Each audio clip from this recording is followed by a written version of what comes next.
Gloire à l'Éternel, notre Dieu. Bienvenue à l'école de Yeshua. Bienvenue pour cet enseignement sur, Jérémie. Jérémie chapitre 51. Remettons cet instant au Seigneur. Père très saint, nous te rendons grâce dans le précédent de Yeshua. Merci Seigneur pour ta parole vivante au travers de Christ Yeshua, ton Fils bien-aimé, que tu nous révèles, afin que nous puissions grandir. Oui, afin que nous puissions être élevés comme toi tu le veux, formés, façonnés, et que nous puissions être des fils et des filles, oui, de Dieu, à la gloire de ton saint nom, Père très saint, dans le précieux nom de Yeshua. Aide-nous, mon Dieu, mon Père, à te faire plaisir. Merci pour cet enseignement sur Jérémie, Jérémie chapitre 51. Nous te rendons grâce dans le précieux nom de Yeshua. Merci, Père. Merci, Yeshua. Merci, Saint-Esprit. Amen. Bienvenue à tous. Bienvenue à l'école de Yeshua. Voyons maintenant, si vous le voulez bien, Jérémie chapitre 51. Nous ferons ce chapitre en deux parties. Ok. Donc lisons d'abord, si vous le voulez bien, Jérémie chapitre 51, versets 1 à 7. Regardons via l'écran et voyons en fait ici, donc le passage. Ainsi parle l'Éternel. Voici, je fais lever contre Bavel, Bavel c'est Babylone, et contre les habitants au cœur élevé un vent destructeur. J'envoie contre Bavel des étrangers hostiles qui la vanneront, qui feront le vide dans son pays. Ils fondront de toutes parts sur elle au jour du malheur. Qu'on tende l'arc contre celui qui tend son arc, contre celui qui est fier dans sa cuirasse. N'épargnez pas ces jeunes hommes, exterminez toute son armée. Qu'elle tombe, blessée, qu'il tombe, blessé à mort dans le pays des Kasdim, percé de coups dans les rues de Bavel, car Israël et Yehuda ne sont point abandonnés de leur Dieu, de l'Éternel des armées. Le pays des Kasdim est rempli de délits contre le Saint d'Israël.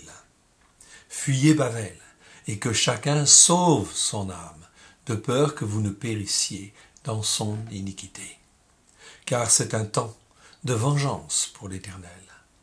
Il va lui rendre selon ses œuvres. Verset 7. Bavel était dans la main de l'Éternel une coupe d'or qui enivrait toute la terre. Les nations ont bu de son vin. C'est pourquoi les nations ont été comme en délire. Voilà donc un passage très intéressant. Chaque verset, c'est une mine d'or. Gloire à l'Éternel.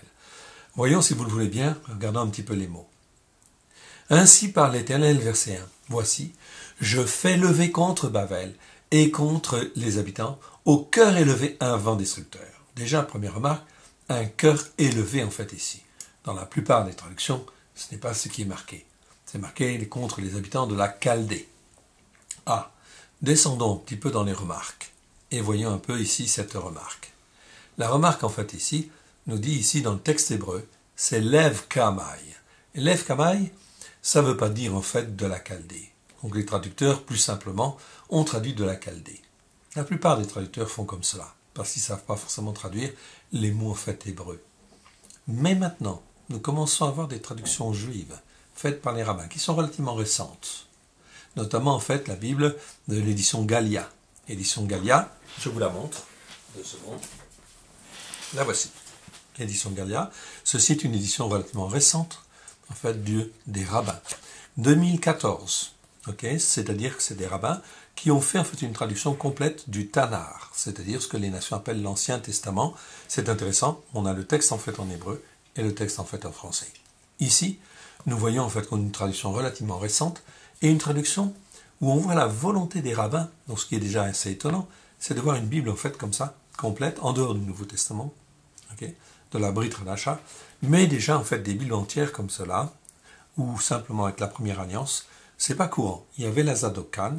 Ceci est donc une traduction plus récente. C'est intéressant parce qu'on voit le souci des rabbins qui, poussés par le Saint-Esprit, se rapprochent en fait du texte hébreu et essaient de traduire d'une manière un petit peu plus pertinente. Je vous encourage aussi à avoir une Bible en fait en hébreu, chez Hébreu français, dans votre bibliothèque. C'est très intéressant. Car dans les Bibles secondes et autres, nous avons des traductions. Merci Seigneur parce que nous les avons.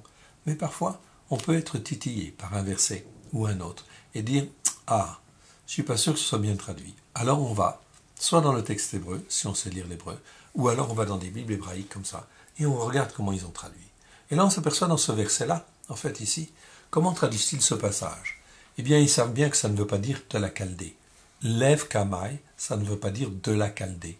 Alors, ces juifs rabbiniques ici disent, oh, on ne sait pas comment trop traduire ce verset-là. Okay, ces mots-là. Alors on va dire en fait ici, Lev Kamai, les habitants de Lev Kamai, tout simplement. En fait, si on creuse, Lev, ça veut dire cœur, et Kamai, ça veut dire en fait qui s'élève, qui est élevé. Donc ici on voit, en fait c'est le pays des habitants au cœur élevé, en fait ici, tout simplement. Et là on est dans une traduction en fait correcte, parce que justement les Chaldéens, les Babyloniens, étaient des hommes extrêmement orgueilleux. Okay? Un but de pouvoir, bien évidemment, mais un but aussi de pouvoir occulte contre Dieu, contre le Saint d'Israël. C'est bien ce qui est dit là. Voyons ce que nous dit en fait également le Seigneur dans ce verset. Voici, je fais lever contre Babel et contre les habitants au cœur élevé un vent destructeur. Un vent, c'est le mot Roua. Roua, en fait, vous le connaissez, ça veut dire esprit ou vent. Si je descends dans les explications, je le trouve en fait ici. Roua, petit b. Roua, ça veut dire esprit ou vent. Dans Daniel 7, qu'est-ce que nous voyons? Nous voyons en fait ici que dans Daniel 7, l'Éternel nous révèle que 4 vents des cieux vont souffler sur les nations du temps d'Israël. 4 vents, et c'est le mot roi ici. On pourrait dire 4 esprits dans les lieux célestes vont souffler afin de donner chacun la puissance en fait de dominer, etc. Pendant tout un temps donné, pour pouvoir accomplir le plan de Dieu. L'Éternel, notre Dieu, est en contrôle. Voilà pourquoi ici on nous parle de 4 vents, 4 en fait esprits qui vont souffler sur les nations du temps d'Israël. Ce sont donc 4 esprits dans Daniel 7, 4 esprits mauvais dans les lieux célestes. Le premier, bien sûr, c'est le lion. Le deuxième, en fait, qui nous concerne, en fait, là, c'est l'ours. Le deuxième vent qui souffle dans Daniel 7, c'est effectivement l'ours. Et l'ours, ça représente qui? Ça représente, en fait, les Mèdes et les Perses. D'abord, Babylone. Okay. C'est la tête d'or dans Daniel 2. Okay. Et le deuxième, c'est l'ours. C'est la poitrine et les bras, en fait, d'argent de la statue dans Daniel 2. C'est donc extrêmement riche d'informations. Revenons à notre texte. Donc ici, le Seigneur va soulever un vent destructeur.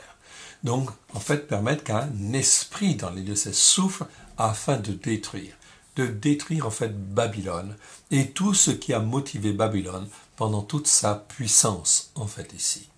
Okay?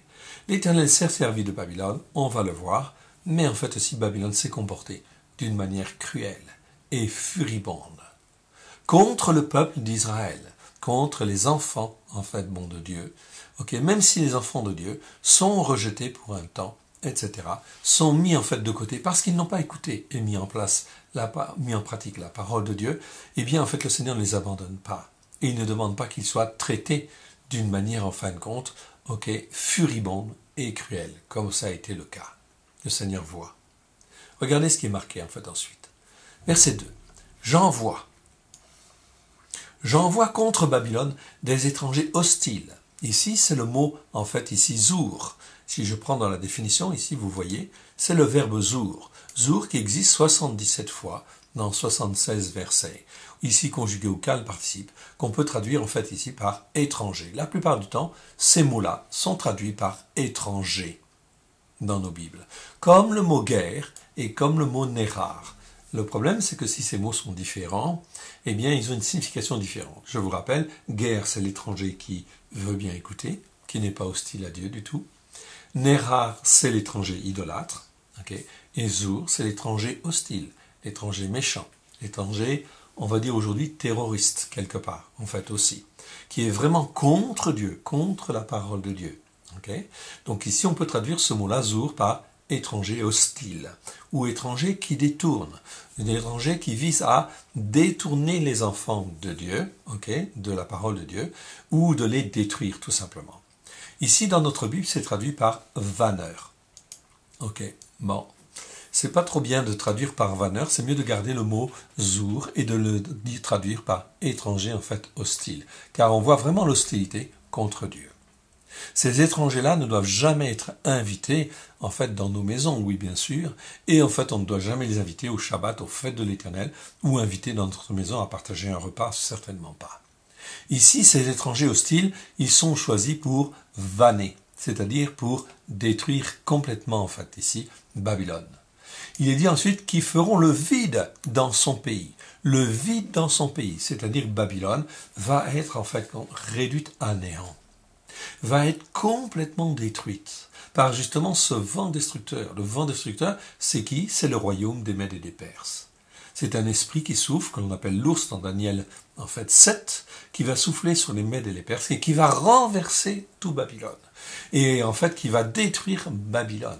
À tel point que même un roi, en fait, ici, des Mèdes et des Perses, eh bien, va effectivement détruire complètement la ville de Babylone, pierre après pierre. Et en fin de compte, le Seigneur dit, je ne veux plus que cette ville soit habitée. Il n'y aura plus jamais d'habitants. Voilà pourquoi aujourd'hui, en 2019, si vous allez en Irak et que vous allez visiter Babylone, tout au moins ce qui reste de Babylone, vous ne trouverez que des ruines, que des ruines, que des ruines.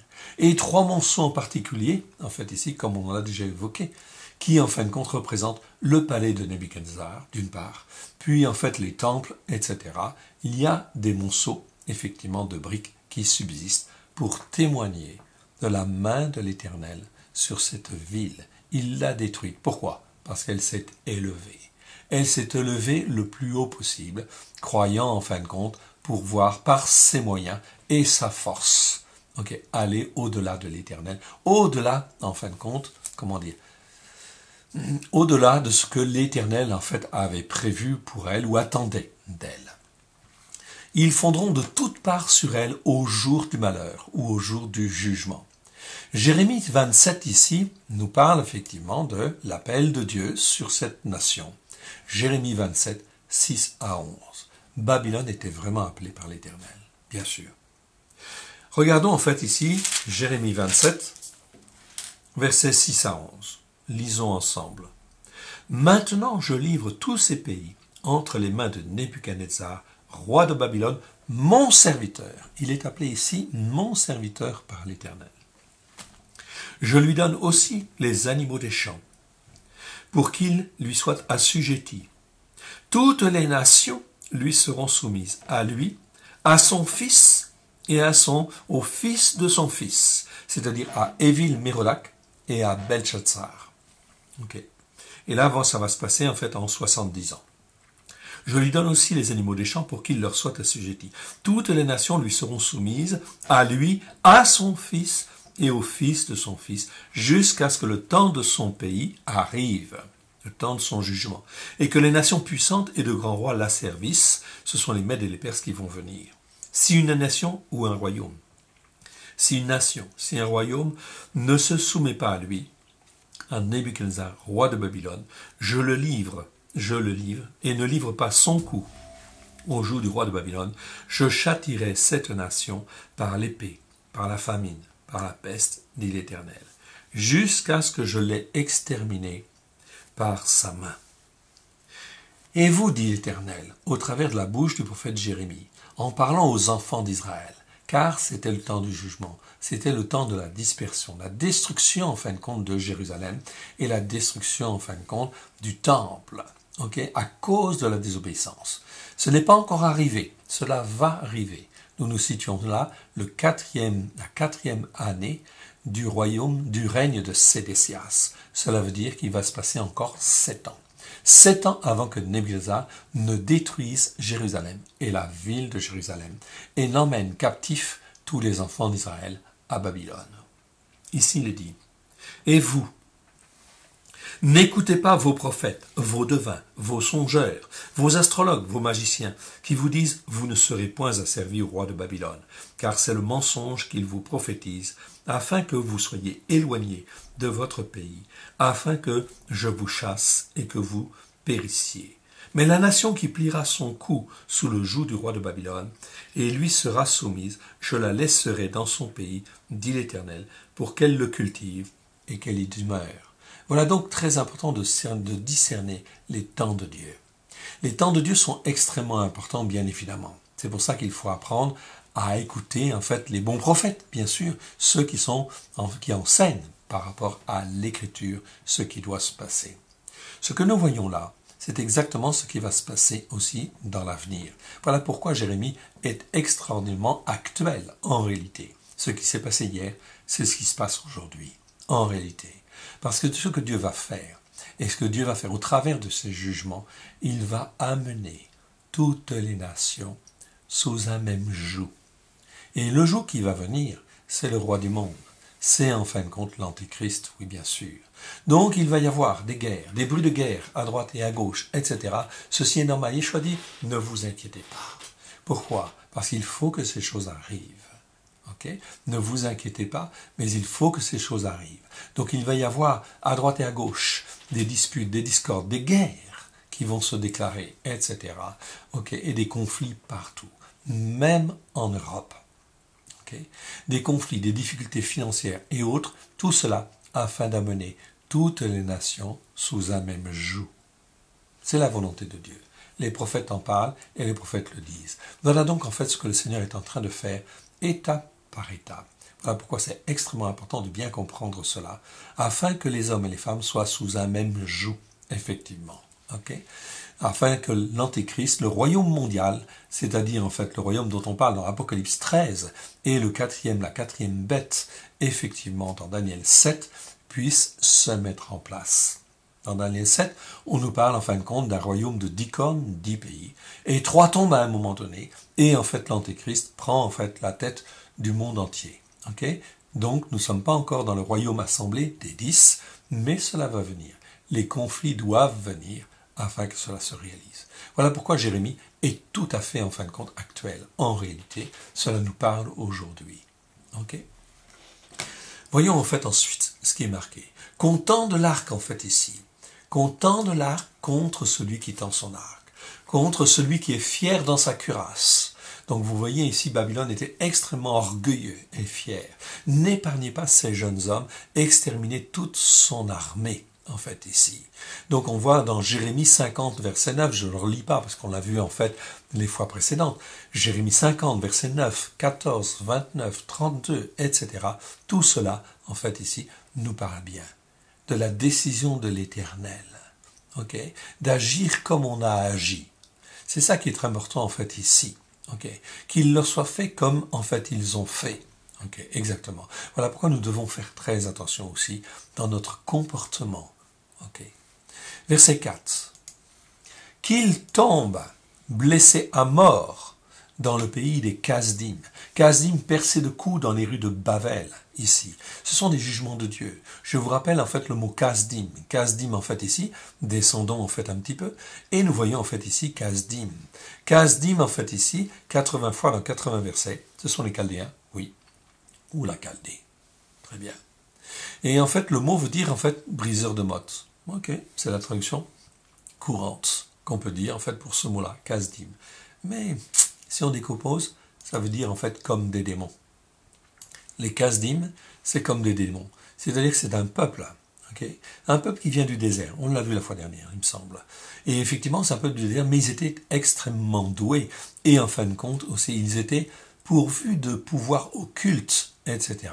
Ils se comportaient comme des démons. Voilà pourquoi Dieu opère des jugements extrêmement durs, extrêmement sévères, contre tous ceux qui se comportent comme des démons. C'est ce qui était hier et c'est ce qui va être demain en fait aussi. Okay? Par qui sommes-nous en fait motivés? Est-ce que nous sommes en fait sous l'inspiration du Saint-Esprit et que nous nous conduisons comme il convient en fait sous la puissance du Saint-Esprit, ou est-ce que nous sommes sous d'autres influences? Et là, en fin de compte, ici, jugement très sévère sur les Kasdim. Pourquoi? Parce que en fait tout ce qui est en fait occulte s'acharne en fait sur les enfants de Dieu, sur les enfants de Dieu en fait aussi qui viennent en fait aussi maintenant, qui sont rachetés au travers de Christ, etc. Et ne croyez pas qu'ils ne soient pas la cible effectivement de Satan, évidemment, d'une manière ou d'une autre. Voilà pourquoi il convient d'être très attentif et de s'attacher à Dieu et de rester attaché à Dieu, bien évidemment. afin d'être dans son ombre, sous sa protection, etc. Je vous encourage à venir dans la prochaine paracha, effectivement, où nous allons étudier des choses extraordinaires, ok, dans, en fait, effectivement, nombre à partir, en fait, chapitre 13, ok, dans la prochaine paracha, en fait, évidemment, ok, Shelar Lecha.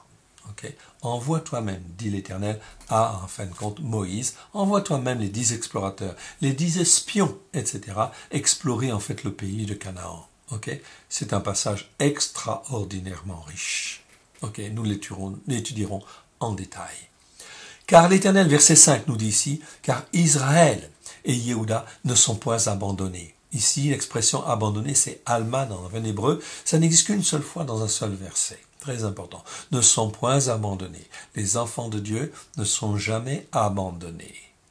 Même s'ils sont mis de côté pour telle raison ou telle autre, ok, le Seigneur, en fin de compte, fait les choses dans le but de les ramener, de les fortifier. Il veut redresser ce qui est courbé. Il veut, en fait, rattraper ce qui s'est égaré, etc., tant que l'on peut écouter et que l'on peut, en fait, revenir vers Dieu. Voilà pourquoi c'est extrêmement important et fondamental de s'attacher à Dieu, de rester attaché à Dieu au travers de Christ Yeshua, son Fils bien-aimé. Ici, car Israël et Yehuda ne sont point abandonnés de leur Dieu, de l'Éternel des armées. L'Éternel des armées, l'Éternel qui est le chef de toutes les armées célestes, les armées terrestres, en fait, ici, bien sûr, de tout ce qui existe, en fait, ici. Le pays des Kasdim est rempli, ici vous le voyez, ici, le jugement contre les Kasdim, le pays des Kasdim est rempli de délits ou de crimes, on pourrait dire crimes en fait aussi, mais c'est le mot Hacham.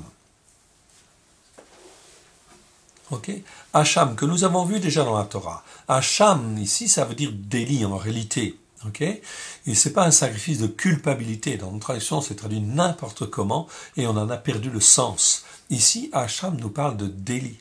C'est-à-dire de choses, quand on parle de délit, c'est en rapport avec une loi, bien évidemment. Et quand il y a une infraction par rapport à un délit, on fait un sacrifice de délit. C'est le même mot. C'est pour ça que c'est mieux de ne pas traduire par crime en réalité, bien que le crime, bien sûr, nécessite un jugement.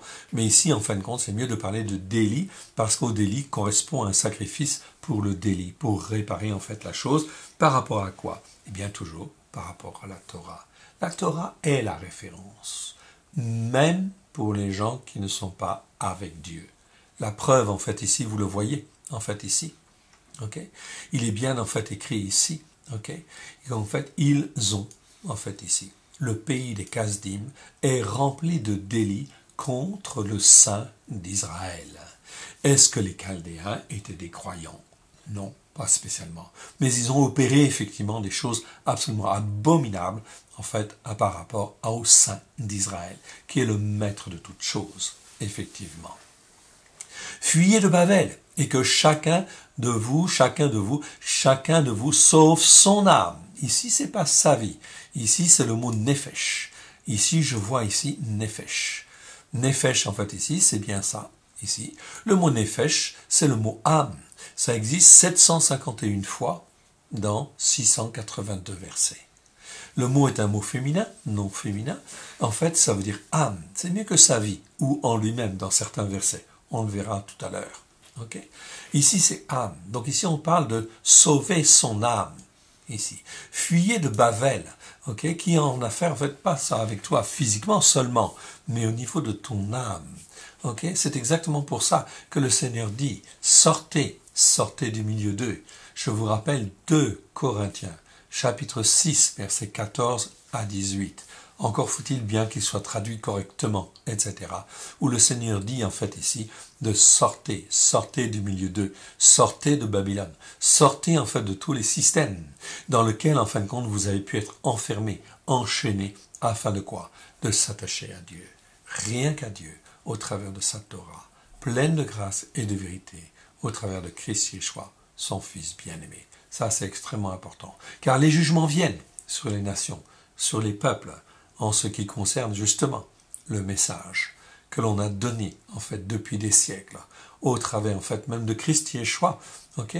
Mais en fait on a déformé le message. On n'est pas resté sur les racines hébraïques de la foi. Je vous le rappelle ici, c'est extrêmement important. La Torah est la vérité. Les Écritures, quand on parle des Écritures, ça commence à Genèse et ça se termine à l'Apocalypse. Okay? Et en fin de compte, tout ça, ça s'appelle l'écriture ou les écritures. Et Yeshua n'est pas venu pour abolir la Torah et les prophètes. Il est venu pour l'accomplir, c'est-à-dire remplir les cœurs de la Torah de Dieu, afin que de former et de façonner des hommes et des femmes à la gloire de son saint nom. Ici, regardez ce qui est écrit dans ce verset 6. Fuyez. Fuyez de Babel, et que chacun sauve son âme. On parle bien de l'âme, en fait, ici. Notre âme. Et aussi, la Babylone moderne, c'est quoi? C'est tous les systèmes religieux, économiques, politiques qui existent dans le monde. En réalité, ça, c'est la Babylone moderne, qui enferme les gens, en fait, ici, par l'éducation, par la formation, l'instruction, l'argent, l'autorité, le pouvoir. La Babylone moderne, c'est le monde moderne, en réalité. C'est pas seulement Rome. Rome, c'est la partie religieuse. Mais en fait, ici, c'est tout ce qui enferme l'âme et qui l'empêche de venir vers Dieu et de s'attacher à Dieu. Car Dieu a tout accompli il y a 2000 ans au travers de Christ, afin que quiconque croit ait la vie éternelle, afin que quiconque croit puisse recevoir la Torah dans le cœur, avec grâce et vérité. Au travers de Yeshua, par la puissance du Saint-Esprit, Dieu écrit la Torah dans nos cœurs, afin que nous puissions être des hommes et des femmes. Voilà la nouvelle alliance. C'est bien écrit dans Jérémie 31, versets 31 à 33. Je ferai une alliance nouvelle. Et cette alliance nouvelle consiste en quoi? À écrire la Torah dans leur cœur. Et ils seront mon Dieu. Voilà la bonne nouvelle. La bonne nouvelle de Dieu, c'est que tout est accompli au travers de Christ afin que cela puisse se réaliser. Ça, c'est le véritable évangile de Dieu, assis sur les racines hébraïques de la foi. C'est la bonne nouvelle. La bonne nouvelle que tout est accompli au travers de Christ pour que cela puisse se réaliser. Aujourd'hui, on a annoncé d'autres évangiles. Paulos dit qu'il soit anathème, celui qui, en fait, annonce un autre évangile, une autre bonne nouvelle. Qu'il soit anathème, cela veut dire qu'il soit maudit à jamais. Maudit, en fait, au sens qu'il soit amené à la destruction, parce qu'il n'y a plus rien à faire avec lui. Voilà pourquoi c'est extrêmement important. La colère de Dieu va se répandre. Oui, c'est écrit dans Thessaloniciens. Je dirais même la fureur de sa colère. Comme hier, cela s'est répandu au travers de Babylone. Babylone a été le moyen que l'Éternel a utilisé, en fait, hier, pour frapper les nations. Babylone a été comme un marteau. On le verra. Et en fait, le Seigneur dit bien, en fait, ici, revenez à moi, attachez-vous à moi. Regardez ce qui est bien marqué ici, fuyez de Babel, que chacun sauve son âme, de peur que vous ne périssiez dans son iniquité. L'iniquité, en fait, de Babylone. L'iniquité, en fait, du monde. Ici, dans nos Bibles, c'est traduit plutôt que sa ruine. Ah, qu'est-ce que ça a à voir, mes frères et sœurs? Recalons les choses. Ici, c'est bien le mot iniquité qui est utilisé. Le mot iniquité, eh bien, je vous en ai donné une définition ici. Nous avons une définition complète, en fait, ici, avec le mot avant. Petite particularité, le mot avant s'écrit soit comme ça, en fait, ou soit comme ceci, avec deux vaves. Ce sont les particularités. Ici, en fait, je vais simplement donner une définition principale. Iniquité, comme dans Exode 34, versets 6 à 7, où il dit « Et l'Éternel passa devant lui, et s'écria l'Éternel Dieu miséricordieux. » Miséricordieux, c'est Raroum. Et compatissant, c'est Ranoun. Lent à la colère, riche en bonté. Récède. Et en fidélité. C'est, en fait, ici, normalement, on ne devrait pas dire en fidélité, parce que c'est le mot émettre. Donc, on devrait dire et en vérité. Oui, bien sûr, riche en bonté et en vérité, qui conserve son amour, récède, ou bonté, ce serait mieux de dire bonté, récède, ce serait mieux de dire bonté en fait ici, et qui conserve sa bonté jusqu'à 1000 générations, qui pardonne l'iniquité, c'est le mot avant ici, qui pardonne la rébellion, ici c'est pécha, c'est même en fin de compte la transgression plus précisément. Mais quand en fin de compte on est dans la rébellion, bien sûr ça entraîne la transgression. Le traducteur il traduit par rébellion. Mais ici c'est mieux de garder les termes. Ici avant c'est iniquité, pécha c'est transgression, péché c'est rata'a. Ok, c'est bien ça. Mais qui ne tient point le coupable pour innocent et qui punit l'iniquité des pères sur les enfants, et sur les enfants de ces enfants jusqu'à la 3e et 4e génération. Voilà ce qui est très important de bien comprendre. C'est que nous avons un héritage spirituel, bien sûr. Nous héritons de l'héritage spirituel de nos parents. Puisque cela va jusqu'à la 3e, 4e génération, qu'est-ce qu'ont fait nos pères et mères de la 3e, 4e génération? Est-ce qu'ils ont écouté la Torah pour l'écouter et la mettre en pratique? Alors, cela veut dire qu'il faut venir vers Dieu. Demander pardon, en fait, à Dieu. Briser les malédictions qui viennent de cela, de notre héritage spirituel mauvais. Couper les liens d'âme mauvais, couper les liens spirituels mauvais qui, en fait, nous ont retenu notre âme.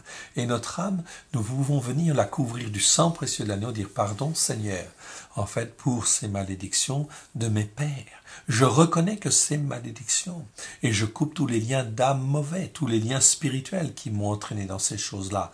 Et je proclame qu'au travers de Christ, le sacrifice de Christ, tout a été accompli pour les péchés, les transgressions et les iniquités, afin que je puisse ressusciter à la vie au travers de Christ Yeshua. Comme Christ Yeshua est ressuscité, afin que je puisse ressusciter à la vie, que je puisse m'attacher à l'éternel Dieu, le seul Dieu unique et vrai, et que je puisse accepter sa Torah, pleine de grâce et de vérité, au travers de Christ Yeshua. Et que par la puissance du Saint-Esprit, Dieu puisse écrire cette Torah, pleine de grâce et de vérité, dans nos cœurs, afin d'être un même peuple, juif et non juif, être un même peuple afin de glorifier l'Éternel comme il le veut. C'est ce qu'il est en train de faire.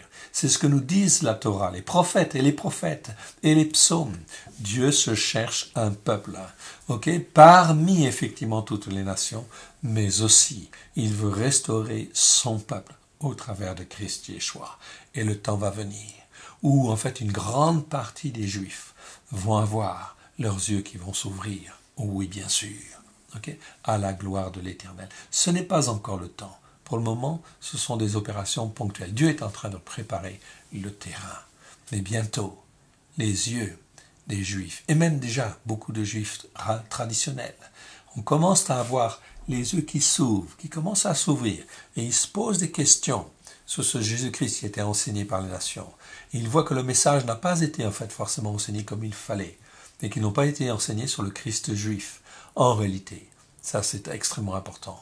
C'est extrêmement important de revenir sur les racines hébraïques de la foi, sur la Torah, les prophètes et les psaumes, car Dieu n'a pas aboli la Torah, ni les prophètes, ni les psaumes. Au contraire, au travers des prophètes et des psaumes, nous voyons exactement le plan de l'Éternel qui est en train de s'accomplir. Donc très important. Je passe en fait sur la suite de la définition de ce mot-là, afin de ne pas perdre trop de temps. Vous pourrez en fait le regarder. Ici dans le détail. Fuyez de Babel et que chacun sauve son âme, de peur que vous ne périssiez dans son iniquité, plutôt que sa ruine. Car c'est un temps de vengeance de l'Éternel. Vengeance de l'Éternel, il va lui rendre selon ses œuvres. Oui, bien sûr. Je vous ai mis ici 2 Corinthiens 6, 14 à 18. Je vous encourage en fait à le relire dans le détail. 1 Corinthiens 10, 14 à 22, bien sûr, et Éphésiens 5, 5 à 11, et 1 Pierre 2, 11 à 12 également. Très important ces passages. Je ne le lis pas, ce serait trop long, je vous laisse les découvrir. Bavel, verset 7, nous dit ici, Bavel, Babylone, était dans la main de l'Éternel une coupe d'or. Oui, une coupe d'or, pourquoi? Parce que Babylone avait reçu tous les pouvoirs pour dominer, à tel point comme on l'a vu dans Jérémie tout à l'heure, dans Jérémie 27, ici, de 27 versets 6 à 11, eh bien en fin de compte était une coupe d'or. Même les animaux des champs étaient assujettis à Babylone. Cela veut dire qu'en fait tout pouvoir lui a été donné, en réalité sur la terre, pour dominer. Et en fait elle enivrait la terre. Les nations ont bu du vin, du but de son vin. C'est pourquoi les nations ont été comme en délire. Oui, parce qu'elle a eu beaucoup de pouvoir, énormément de pouvoir. Mais le Seigneur dit dans Jérémie 25, qu'est-il dit? La coupe du jugement. Jérémie 25 nous parle de la coupe du jugement.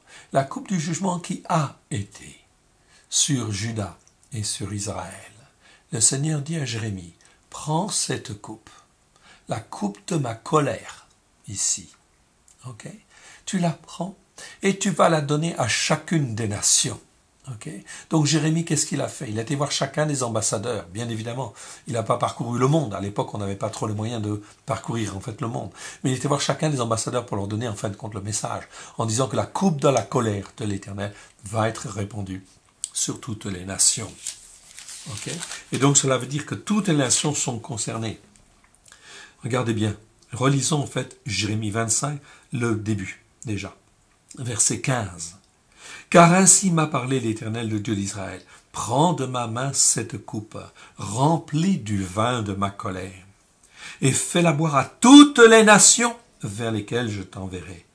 Ils boiront et ils chancelleront, et ils seront comme fous à la vue du glaive que j'enverrai au milieu d'eux. Verset 17. Et je pris la coupe de la main de l'Éternel, et je la fis boire à toutes les nations vers lesquelles l'Éternel m'envoyait. Ça commence par à Jérusalem et aux villes de Juda, etc. À ses rois et à ses chefs, pour en faire une ruine. Okay? Et verset 27, en fait, ici. Okay? Et tu leur diras, ainsi parle l'Éternel des armées. Buvez, enivrez-vous et vomissez, et tombez sans vous relever à la vue du glaive que j'enverrai au milieu de vous. Okay. Cette coupe, elle va s'étendre. Versets 28 et 29 continuent en fait ici sur le passage. Et s'ils refusent de prendre de ta main la coupe pour boire, dis-leur ainsi par l'Éternel des armées, vous boirez. Toutes les nations vont boire du vin de la colère de notre Dieu dans les temps qui viennent. Voilà pourquoi c'est extrêmement important de saisir l'opportunité qui nous est donnée encore de se repentir au travers de Christ Yeshua et de s'attacher en fait à Dieu afin que la colère à venir ne soit pas en fin de compte sur nos têtes. C'est extrêmement important, c'est un choix. Toute personne, toute nation a à le faire. Regardez ce verset 29.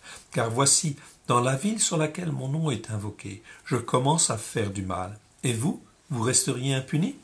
Vous ne resterez pas impunis, car j'appellerai le glaive sur tous les habitants de la terre, dit l'Éternel des armées.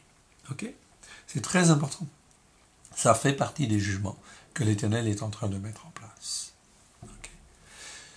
Continuons. Verset 7, verset 8 à 14. Lisons en fait ici. Soudain Bavel tombe, elle est brisée. Gémissez sur elle, prenez du baume pour sa plaie. Peut-être guérira-t-elle. Nous avons voulu guérir Bavel, mais elle n'a pas guéri.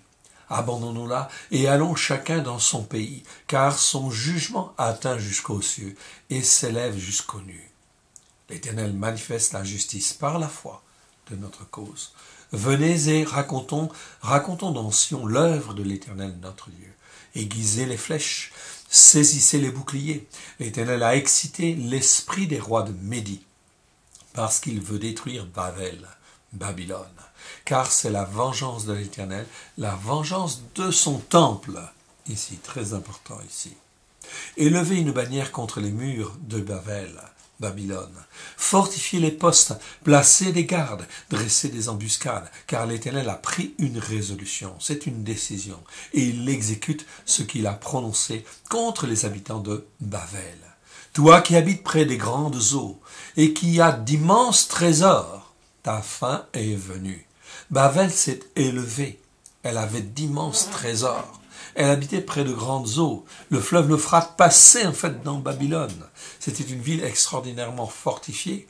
Et en fait, les bateaux arrivaient même dans la ville. Et il y avait des quais, en fin de compte, dans la ville, etc. Avec des portes, en fin de compte, qui permettaient d'arriver, en fait, au quai, évidemment. Okay. C'était donc très important, en fait, ici, comme, en fait, structure. Okay. C'était une cité absolument merveilleuse, quelque part. Elle enivrait tout le monde. Par sa gloire.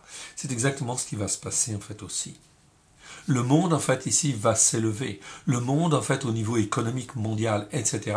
Va prendre de plus en plus d'ampleur. Beaucoup de gens vont être séduits en fait par cela. Tout cela, c'est en fait la Babylone moderne qui est en train de se mettre en place. Voilà pourquoi le Seigneur dit sortez, sortez du milieu d'eux. Attachez-vous à lui et rien qu'à lui. Fortifier les postes ici, placer des gardes, dresser des embuscades, car l'Éternel a pris une résolution, il l'exécute, et ce qu'il a prononcé contre les habitants de Babel. Toi qui habites près des grandes eaux et qui as d'immenses trésors, ta fin est venue, ta cupidité est à son terme. L'Éternel des armées l'a juré par son âme. Ah, ici traduction, c'est marqué en fait ici dans nos traductions, mieux c'est lui-même, mais c'est mieux de traduire âme, bien sûr. Pourquoi? Parce que ici c'est le mot nefesh. Je vous le montre. Ici petit g, ici c'est le mot nefesh. Alors c'est mieux de traduire par le mot nefesh. Nefesh, ça veut dire âme. Cela veut dire que notre Dieu, il a une âme. Peut-être beaucoup de croyants ne le savaient pas. Et oui, Dieu nous a fait à son image. Nous avons une âme, oui. Et Dieu, il a une âme. Cela veut dire qu'en fin de compte, principalement, l'âme, c'est en fait quoi? C'est les pensées, c'est la volonté, et c'est en fait les sentiments. Ça, c'est principalement en fait 3 composantes essentielles de l'âme. Dieu, en fin de compte, a une âme, c'est écrit. Que chacun sauve son âme, et l'Éternel, en fait, ici, pardon, j'ai manqué le verset, ici, voilà. L'Éternel des armées l'a juré par son âme, ou en son âme, comme on veut. Donc ici, l'Éternel a une âme, bien évidemment. Et ça, c'est très important. Si on pose la question à beaucoup de chrétiens, beaucoup de croyants, est-ce que Dieu a une âme? Beaucoup de gens ne sont pas sûrs de répondre. Est-ce que les animaux ont une âme? C'est pourtant écrit dans la Bible. Oui, ils ont une âme. Mais ce qu'ils n'ont pas, c'est en fait un esprit. Un esprit pour communiquer en fait avec Dieu? Non. Dieu peut les guider, oui bien sûr, mais en fin de compte, le propre de l'homme, c'est d'avoir un esprit capable de communiquer avec son Père, avec son Créateur. Quand il a donné son cœur et sa vie à Yeshua, Dieu donne de son esprit, afin que notre esprit puisse être ranimé par l'Esprit de Dieu, afin que la relation spirituelle avec l'Éternel, notre Dieu, puisse s'établir, se rétablir à la gloire de ton saint nom. Nous devenons en fait des âmes spirituelles, Nous devenons des êtres spirituels, ou un esprit vivifiant. Paulos va utiliser l'expression esprit vivifiant, esprit qui donne la vie. Le second Adam est un esprit vivifiant, un esprit qui donne la vie. Au travers de Christ, la puissance en fait de Dieu peut se révéler dans nos cœurs et dans nos vies. Si nous acceptons Christ Yeshua comme Seigneur et Sauveur et que nous demandons à recevoir l'Esprit de Dieu, c'est pour ranimer la vie de Dieu dans nos cœurs et dans nos vies, à nous attacher en fait à Dieu, à sortir du Babylone, etc., de tous les systèmes qui existent en réalité et qui ne glorifient pas Dieu comme Dieu le veut. Ici, oui, je te remplirai. Ici, il dit, oui, je te remplirai, en parlant de Babylone, des descendants d'Adam comme un essaim de sauterelles, et ils pousseront contre toi des cris de guerre. C'est exactement ce qui va se passer. 70 ans, au bout de 70 ans, Belchatsar est en train de faire, le petit-fils de Nebuchadnezzar, est en train de faire un repas magnifique. C'est écrit dans Daniel. Un repas magnifique, un repas de festoiement, etc. Et là, en fin de compte, sur le mur est écrit, et ils prennent en fin de compte les coupes en fait du tabernacle, etc., qui sont venus de Jérusalem, qui ont été emportés en fait là-bas, etc., en exil. Et en fait, en insultant Dieu, ils prennent en fait les trésors, les coupes sacrées, etc., et ils boivent en fait dedans, etc. Ils profanent les instruments du temple, qui sont considérés comme saints. À ce moment-là, sur le mur est inscrit 4 mots. Comptez, comptez, comptez, pesez. Cela veut dire quoi? Personne ne sait interpréter ces mots en araméen. Ces mots même en fait ici, en araméen, oui c'est ça. Et effectivement, en fait, ils amènent Daniel. Daniel, en fin de compte, qui va justement interpréter ces mots-là et dire à Belchatsar, voilà, ces mots, ça veut dire compter, compter, compter, peser. Ça veut dire ton royaume a été évalué. Tout ce que tu as fait a été évalué. Ça a été en fait pesé. Et en fin de compte, ton royaume est terminé. Ton royaume s'arrête là. Et dans la nuit même, alors qu'ils sont tous remplis de vin et ivres, la plupart. Pour la plupart. ou presque tous. Eh bien, en fin de compte, les armées des Mèdes et des Perses prennent la ville. Le fleuve de l'Euphrate est asséché. Une foule de descendants d'Adam, d'hommes, comme des essaims de sauterelles, envahissent Babylone, passent par le port, etc., et investissent en fin de compte toute la ville. La ville est prise, par surprise. C'est la fin de Babylone à ce moment-là. C'est Darius qui va prendre en fait le pouvoir à ce moment-là pendant 1 an. Ensuite, ce sera en fait Cyrus, que l'Éternel a appelé. Les Mèdes et les Perses ont pris la place. C'était déjà annoncé ici, dans le détail. Verset 15, continuons de lire. 15 à 20, on va lire. 15 à 20 déjà. Il a créé la terre par sa force. Il a fondé le monde par sa sagesse. Il a étendu les cieux par son intelligence. À sa voix, les eaux mugissent dans les cieux. Il fait monter les nuages des extrémités de la terre. Il produit les éclairs et la pluie. Il tire le vent de ses trésors. Tout est sous le contrôle de l'Éternel, notre Dieu. Tout descendant d'Adam devient stupide par sa connaissance. Tout orfèvre est honteux de son image taillée, et ses idoles, car ses idoles ne sont que mensonges. Il n'y a point en elles de souffle. Elles sont une chose de néant, une œuvre de tromperie.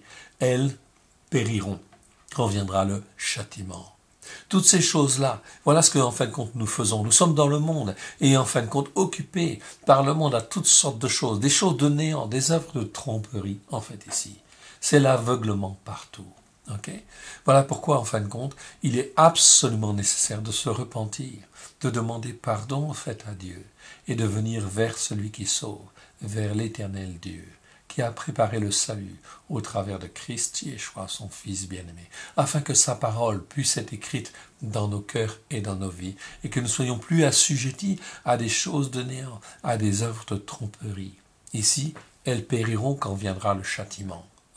Nous ne sommes pas destinés. Dans Thessaloniciens, Paulos dit, la colère va venir. Oui, mais nous ne sommes pas destinés à la colère à venir, parce que nous appartenons à Christ Yeshua.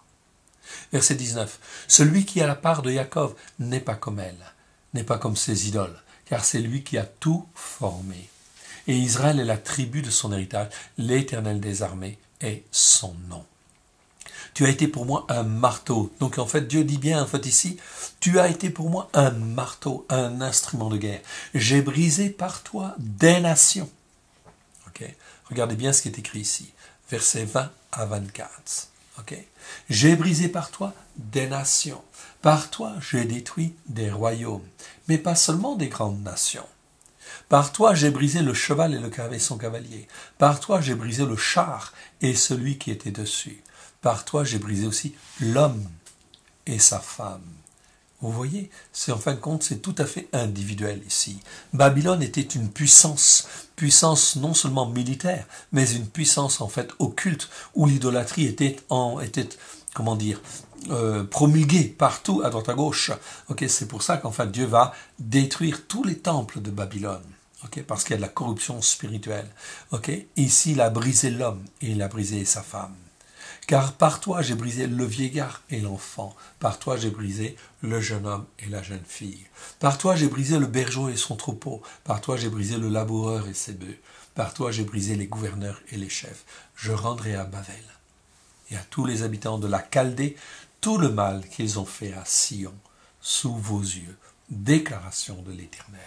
Ici, en fait, l'Éternel dit, je rendrai à Babel et à tous les habitants de la Chaldée. Chaldée, ce sont donc les Chaldéens. Ici, c'est bien le même mot, Kasdim, en fait, ici, que je retrouve, ici, qu'on a vu tout à l'heure, qu'on peut traduire par Chaldéen ou de la Chaldée. En fait, sous ceux qui ont agi comme des démons, ou sous l'influence, en fin de compte, de démons, etc., parce qu'ils étaient attachés à l'occultisme, etc., et chargés. Et en fin de compte, ils avaient la permission d'agir, par l'Éternel. C'était une question, effectivement, sur laquelle il n'est pas difficile de répondre. Pourquoi l'Éternel fait-il comme ça ? Parce qu'il faut bien faire, en fait, d'une manière ou d'une autre. Mais c'est l'Éternel qui a les réponses. Ce que l'Éternel veut, c'est qu'on s'attache à lui et qu'on reste attaché à lui. Si on veut s'attacher à lui et rester attaché à lui au travers de Christ, il nous protège, il nous garde. Mais ici, Dieu juge. Il rendra à Babel tout le mal qu'ils ont fait à Sion, sous vos yeux. Déclaration de l'Éternel Neum Adonai. Neum Adonai, c'est une expression en fait spéciale. Oh oui, bien sûr. Ok. Neum Adonai. Qui veut dire déclaration officielle de l'Éternel. C'est un arrêté, si vous voulez. Ok. C'est exactement, en fin de compte, il n'y a pas besoin de revenir là-dessus. Passons le texte en fait hébreu, en fait ici, et continuons, bien évidemment, dans les versets en fait suivants, 25 à 29, ici. Voici. J'en veux à toi. Regardez comment l'Éternel juge effectivement Babylone. Il dit montagne de destruction. Ils ont été beaucoup plus loin, en fait, que ce qu'ils auraient dû, en fait, aller. Voici, j'en veux à toi, montagne de destruction. Déclaration de l'Éternel. À toi, qui détruisais toute la terre, j'étendrai ma main sur toi. Je te roulerai du haut des rochers, et je ferai de toi une montagne embrasée. On ne tirera de toi ni pierre angulaire, ni pierre pour fondement, car tu seras à jamais une ruine. Ici, c'est écrit dans Jérémie 26, verset 26, 51, chapitre 51, verset 26, tu seras à jamais une ruine. Encore une fois, comme je le disais tout à l'heure, si vous voulez aller en Irak, vous visitez le site de Babylone, c'est une ruine. Tu seras à jamais une ruine. Déclaration de l'Éternel. Vous pouvez regarder en fait ici, bien sûr, ce que dit l'Éternel s'accomplit. Dieu va juger. Il a jugé hier. Il nous montre ce qu'il a fait hier avec Babylone et toutes les nations, pour mettre toutes les nations sous un seul joug. Ce que le Seigneur va faire, c'est pour ça que c'est très prophétique, c'est très contemporain, Jérémie. Jérémie, ça nous parle d'aujourd'hui. Est-ce que nous écoutons depuis 2000 ans, au travers de Christ Yeshua, la Torah, pour la mettre en pratique avec grâce et vérité? On ne nous a pas enseigné ces choses-là. Okay? Tu jugeras ça. Okay? Mais une chose est sûre, si nous avons un cœur pour écouter et servir Dieu, alors il vaut mieux obéir à Dieu qu'aux hommes. Alors on s'attache à la Torah et on écoute ce que Dieu veut qu'on fasse. À ce moment-là, c'est effectivement le seul moyen d'échapper à la colère à venir. Tu seras jamais une ruine, parce qu'ils se sont élevés contre le Saint d'Israël. Ils ont fait plein de délits, c'est-à-dire qu'ils n'ont pas respecté effectivement en rien bien sûr la Torah, etc. Mais ils n'ont pas fait seulement des péchés, ils ont fait des délits. Un délit, c'est quelque chose de grave, bien évidemment. Ici, regardez bien ce qui est marqué. Élever une bannière dans le pays, sonner du chauffard parmi les nations.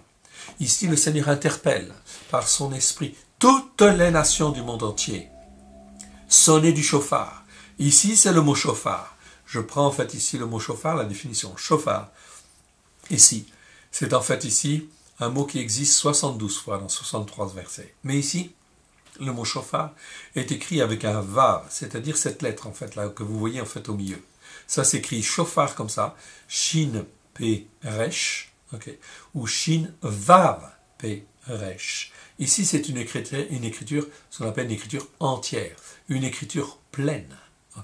C'est pour dire quoi en fait ici? Le Seigneur est en train de dire ici dans ce passage.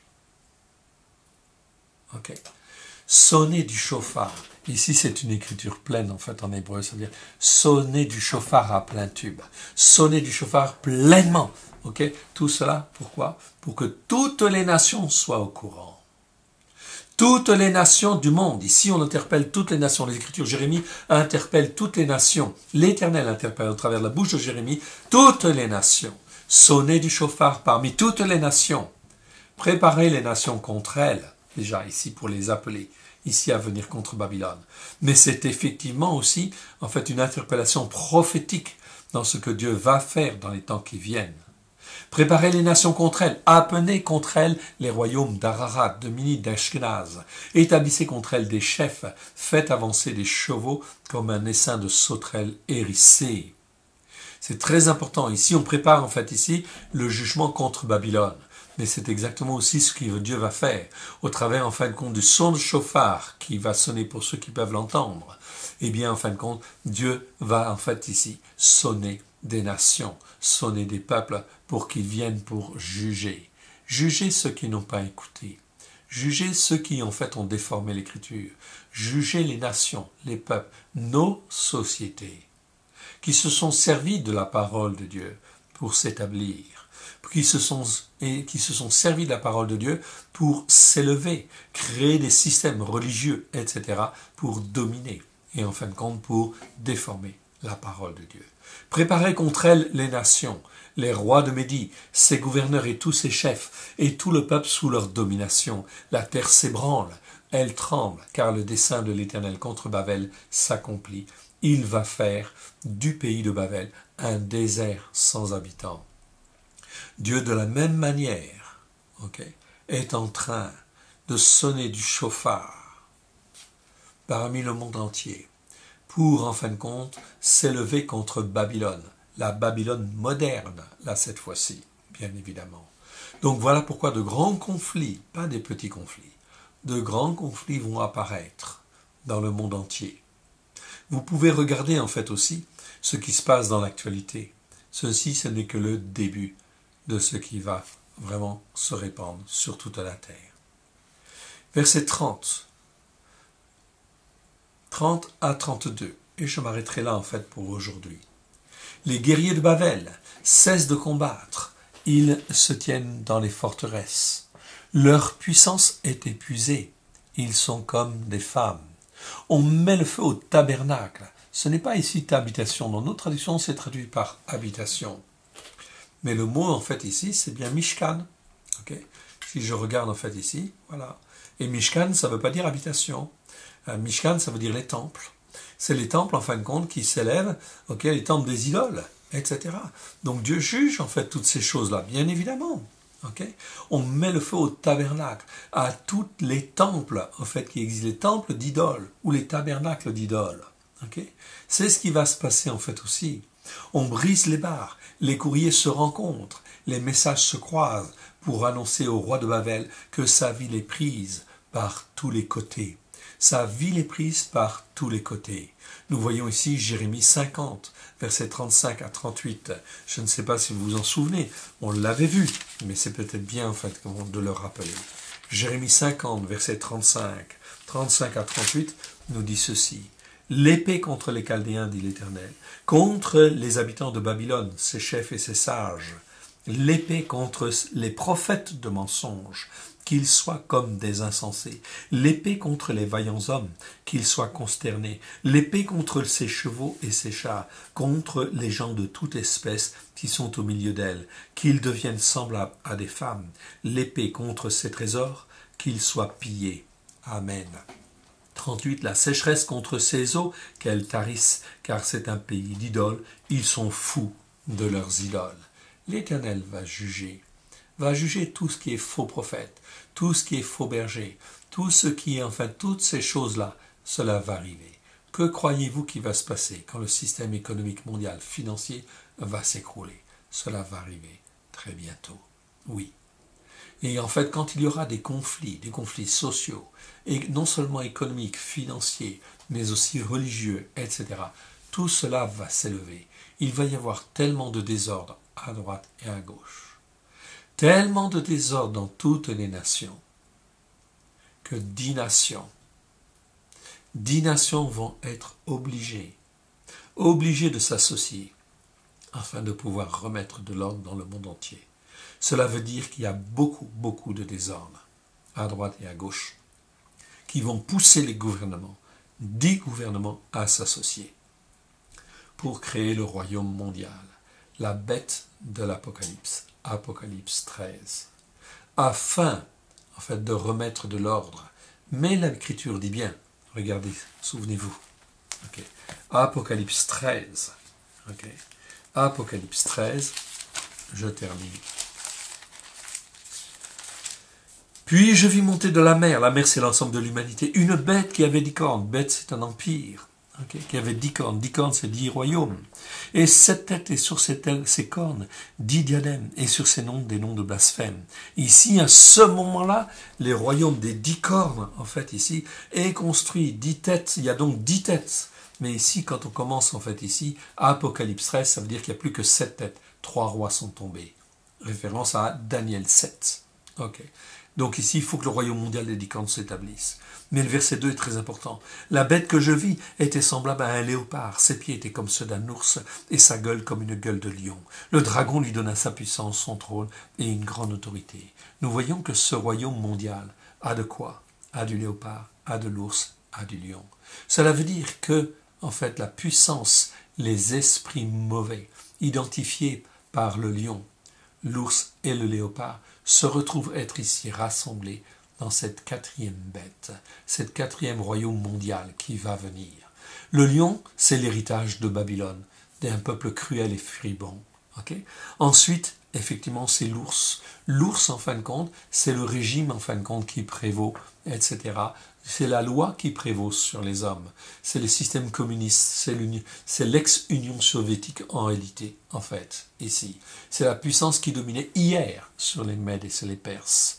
Okay? On va retrouver ces mêmes puissances. Ces puissances dominatrices, okay? Qui, en fait, ici, s'élèvent contre Dieu. Et ici, il est dit, le dragon lui donna sa puissance, son trône et son autorité. Voilà vers quoi nous allons. Ici très bientôt. Ici, cela se termine en disant que les passages sont envahis. Les passages en fait de Babylone, les passages secrets, ils sont envahis. Les marais embrasés par le feu et les hommes de guerre concernés parce que la ville de Babylone est prise. Babel est prise par tous les côtés. C'est un jugement de Dieu. Voilà aussi ce qui va se passer. Dieu va juger nos nations. Tous les systèmes qui existent actuellement vont être jugés et rassemblés sous une même domination. Merci de m'avoir écouté. Pendant cette première partie, en fait, de Jérémie 51, et je vous dis à bientôt. Nous allons remercier le Seigneur. Merci Seigneur pour ta parole que tu nous as donnée au travers de ces 32 premiers versets du chapitre 51. Merci parce que tu nous instruis, tu nous façonnes. Tu nous avertis de grands jugements qui vont venir sur chacune de nos nations. Et tu nous interpelles afin que nous puissions nous attacher à toi, rien qu'à toi, au travers de Christ Yeshua, ton Fils bien-aimé. Pardon pour nos errements à droite et à gauche, nos péchés, nos transgressions, nos iniquités. Et Seigneur, Père très saint, selon ta bonté infinie que tu répands au travers de Christ Yeshua, puisses-tu nous toucher et nous remplir de ta parole pleine de grâce, au travers de Christ Yeshua, ton Fils bien-aimé, afin que ta parole nous forme, nous façonne et fasse de nous un peuple pour toi, à la gloire de ton saint nom, et que nous puissions échapper à la colère à venir, Seigneur. Mais ce n'est pas seulement cela que nous cherchons, ce que nous voulons, c'est que tu nous as aimés, toi le premier, et nous voulons nous témoigner, nous aussi, Seigneur, de notre amour, en reconnaissance aussi. Tu es notre Dieu, et c'est à toi que voulons nous attacher, et c'est toi que nous voulons servir de tout notre cœur, de toute notre âme et de toute notre force. Aide-nous, mon Dieu, mon Père, à te faire plaisir. Merci Père, merci Yeshua, merci Saint-Esprit. Que Dieu vous bénisse et Dieu vous garde.